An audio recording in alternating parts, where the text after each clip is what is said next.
So, we are seeing this renaissance happening right now. We all can see it. We all can see this reawakening of the Ugra Devtas. शैवों में we have Rajshree Nandi जो as a निमित्त काम कर रहा है शंकर का, शिव जी का, पारा शिव का निमित्त बनकर वो उनके उग्र स्वरूप भैरव बाबा की रीअवेकनिंग में काम कर रहा है। Then we have people like Praveen जो शक्ति के उग्र स्वरूप काली उनके लिए एज अ निमित्त काम कर रहा है। दोनों की रीअवेकनिंग हो रही है। एंड नाउ वी सॉ कैसे श्री नरसिंह देव भगवान जी पे जो मूवी बनी इतने कम बजट में बनी बट स्टिल इतनी बड़ी हिट हो गई। ऐसा कैसे हो सकता है कि इन तीन पारा शक्तियों का, चाहे अब वो उन्हें आदि शक्ति पारा शक्ति बोलो, पारा विष्णु बोलो या पारा शिव बोलो, ये तीन जो हैं इन तीनों को एक साथ चाहे पारा ब्रह्म बोल लो, इनके उग्र स्वरूप में इतनी एनर्जी अचानक से कैसे आ रही है, ये रीअवेकनिंग कैसे हो रही है। ये सिर्फ तुम्हें यहाँ पे किन देवताओं की पूजा शुरू हुई या किन देवताओं में पॉपुलैरिटी बढ़ गई ये देख करके पता नहीं चलेगा। तुम इस चीज को भी देखो कि एक्सटर्नली दुनिया में क्या हो रहा है। प्रिसीडिंग ईयर्स में कुछ we saw wars, we saw natural calamities, we saw flight crashes. हम क्या कुछ नहीं देख रहे एक्सटर्नली दुनिया का क्या हाल हो रखा है। We have got civil wars पूरी दुनिया में, अफ्रीका भरा पड़ा, मिडल ईस्ट भरा पड़ा सिविल वॉर से। There is this Euro Russian war going on right now. So like खुद देखो, खुद you would know. And then there is this rise in popularity of dharma. अचानक से संत पॉपुलर होने लगे। How is this happening? This is because of this cyclical nature of all the yugs. We know that there are four yugs जो एक cycle के रूप में काम करते हैं, राइट? सतयुग, त्रेता युग, द्वापर युग, कलयुग। बट हम हर युग में भी अगर देखें तो एक साइकिल चल रही होती है जहाँ शुरू में सब कुछ सही होगा, देन खराब होते होते बहुत खराब होगा, देन अचानक से सही हो जाएगा। इसका एग्जांपल मैं दूं तो आप मुगल पीरियड देख लो या उसके पहले का जितना भी ये लोधी खिलजी वगैरह का शासन था ये देख लो। ये पूरा इसे कलयुग का भी कलयुग कह सकते हैं, एक अभी तक के कलयुग का भी कलयुग कह सकते हैं एक तरीके से। अगर महाभारत तो चलो तब भी द्वापर था तो उसे भी हटाओ।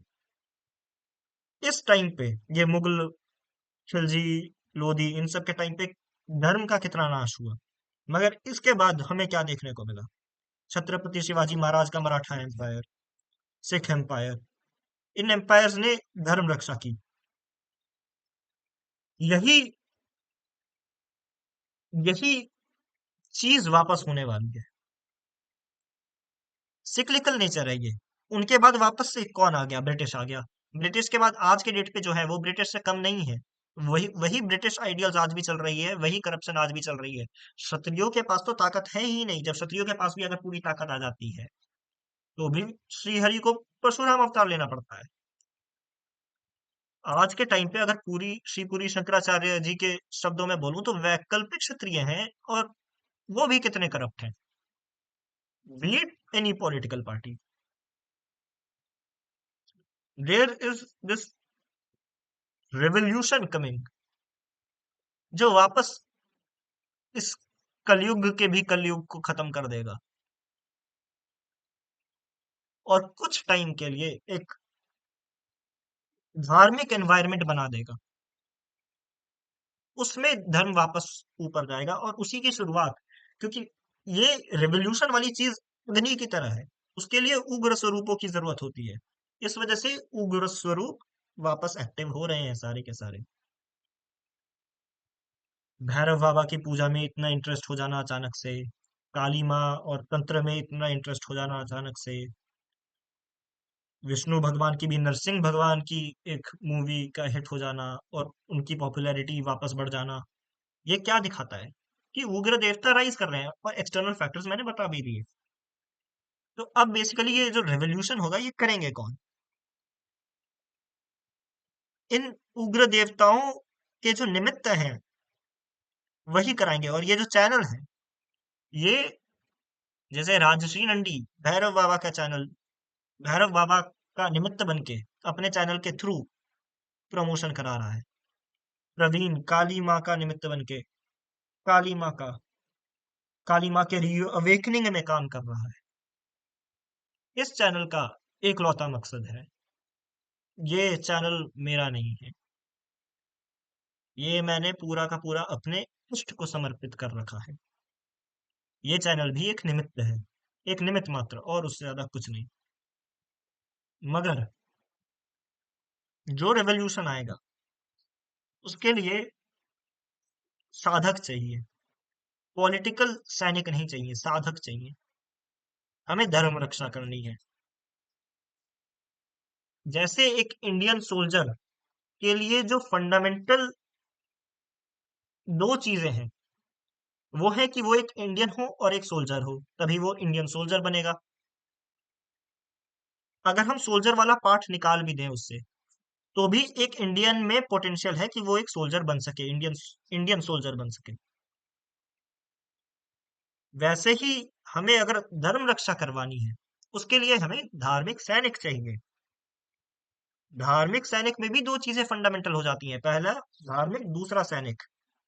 पहले जो रेवोल्यूशन करनी है वो अपने अंदर करनी है, एक्सटर्नली बाद में हो जाएगी, सेनापन बाद में हो जाएगा। सेनापन पॉलिटिकल ग्रुप्स ही कर देती हैं, बस अकेले सेनापन असुरिक नेचर है, बिन बुद्धि की ताकत है वो।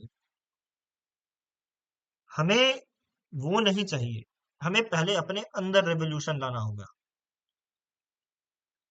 कठोपनिषद, अगर नचिकेता जी और यमराज जी का संवाद आप देखो, तो वहां पे एक बड़ा अच्छा एग्जाम्पल दिया जाता है कि ये मानो तुम्हारा पूरा जो शरीर, तुम सब कुछ एक चैरियट हो। जैसे तुम्हारी आत्मा अर्जुन है, उस चैरियट के, उस रथ के घोड़े तुम्हारी इंद्रियां हैं, तुम्हारे सेंस ऑर्गन्स हैं।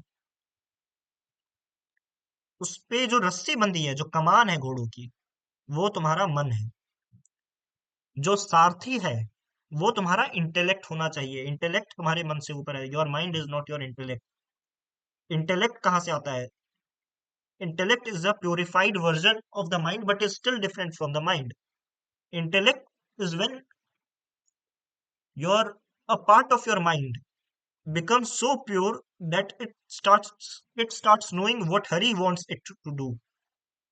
But let's keep that aside for some time.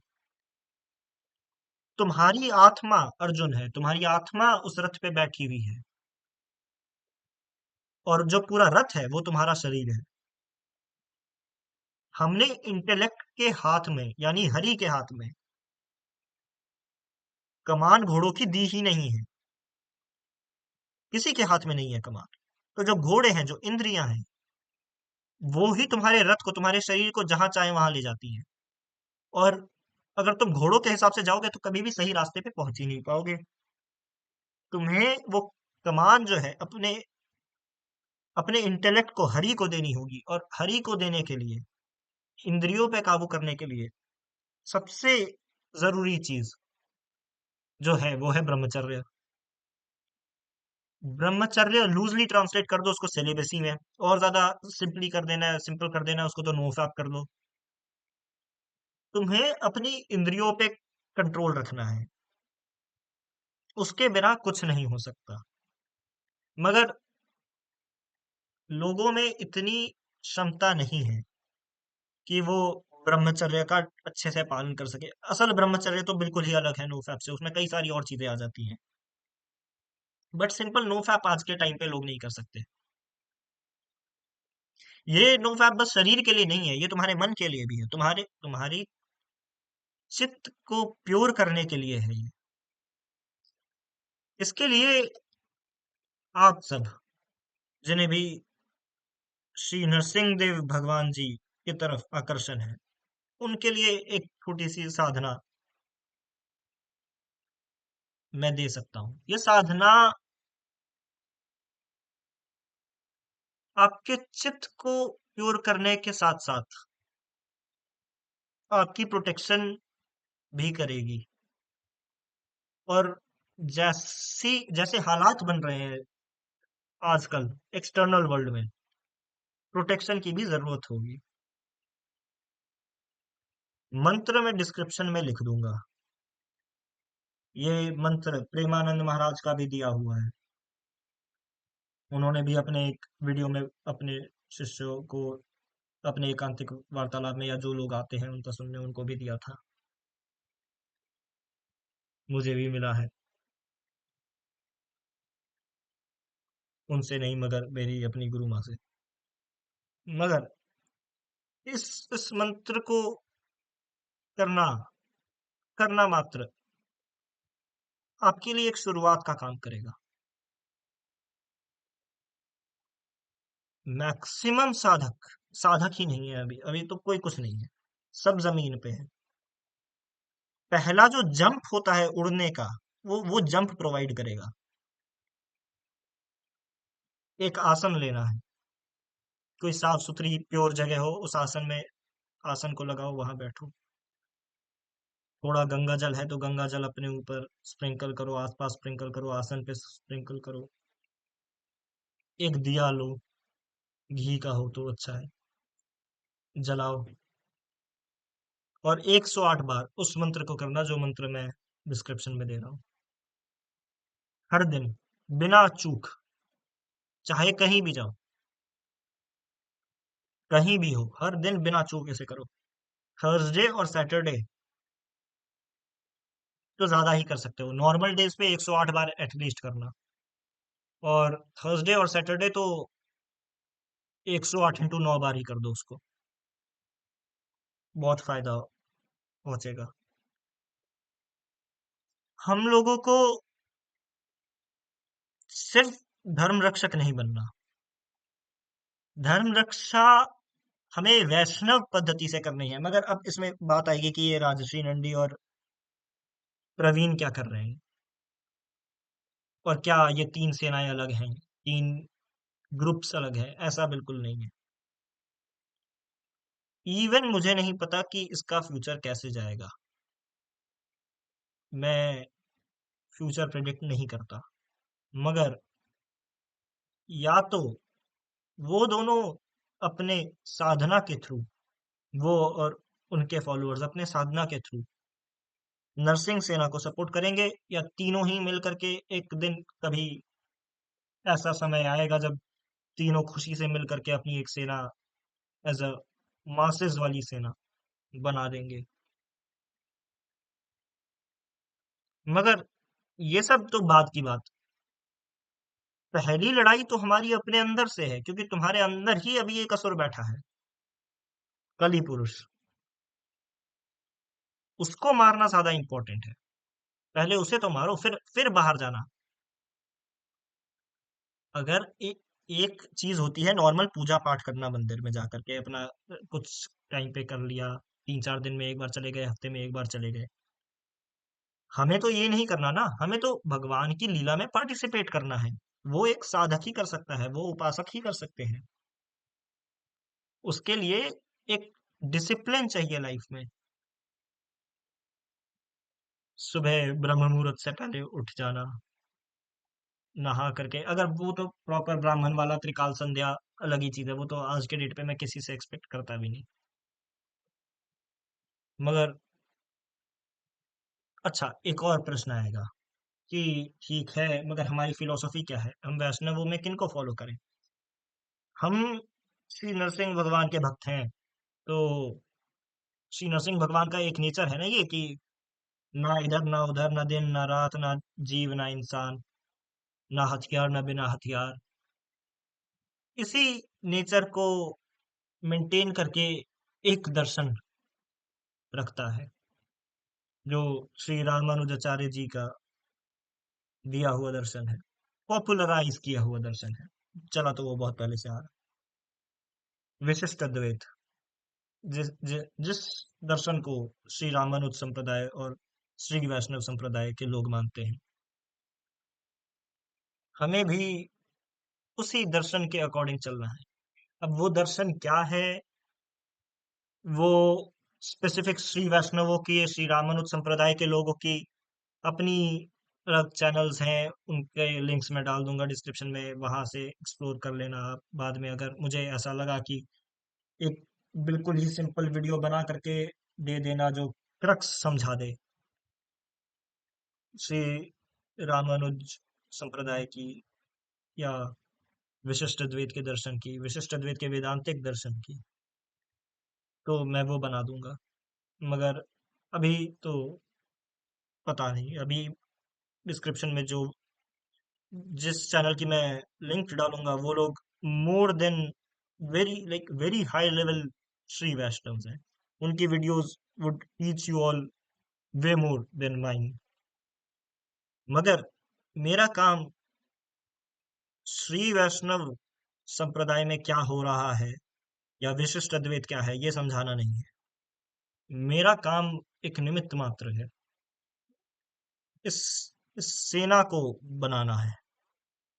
इस शरीर का ये मैं कुछ नहीं है। एक तो ये मैं की चीज भी हटानी है। ये सब सिर्फ साधना और ब्रह्मचर्य से आएगा। ये सेंस ऑफ मी हट जाना चाहिए। मैं ब्रह्म हूं, तुम ब्रह्म हो, सब ब्रह्म है। जहां इस जहां पे भी ये सेल्फिशनेस रही, वहां तुम्हारी साधना खराब हो रही है। तुम्हारी तुम अभी तक उस पीक पॉइंट पे नहीं पहुंचे हो। Complete selfness, complete selflessness is very required. खैर, जैसा मैंने बताया, कमान श्री हरि के हाथ में देनी है। जब तक अपने मन की कमान श्री हरि के हाथ में नहीं दोगे, यानी उसके लिए ब्रह्मचर्य का पालन नहीं करोगे, या लूजली ट्रांसलेटेड नो फैप का पालन नहीं करोगे, जब तक साधना डेली नहीं करोगे, तब तक अपने अंदर की लड़ाई को नहीं जीत पाओगे। मेन मकसद इस वीडियो का यही बताना है कि उग्र देवता जाग रहे हैं।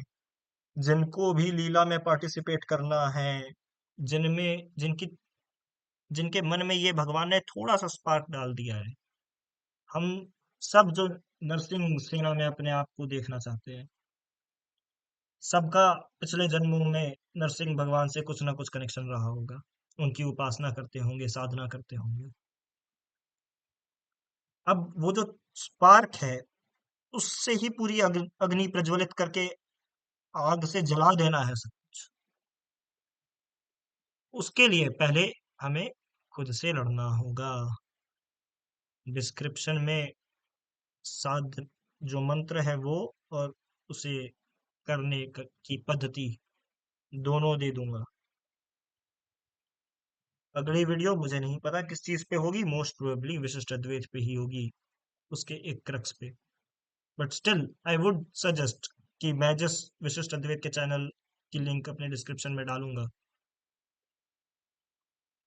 उसे लोग अच्छे से एक्सप्लोर करें।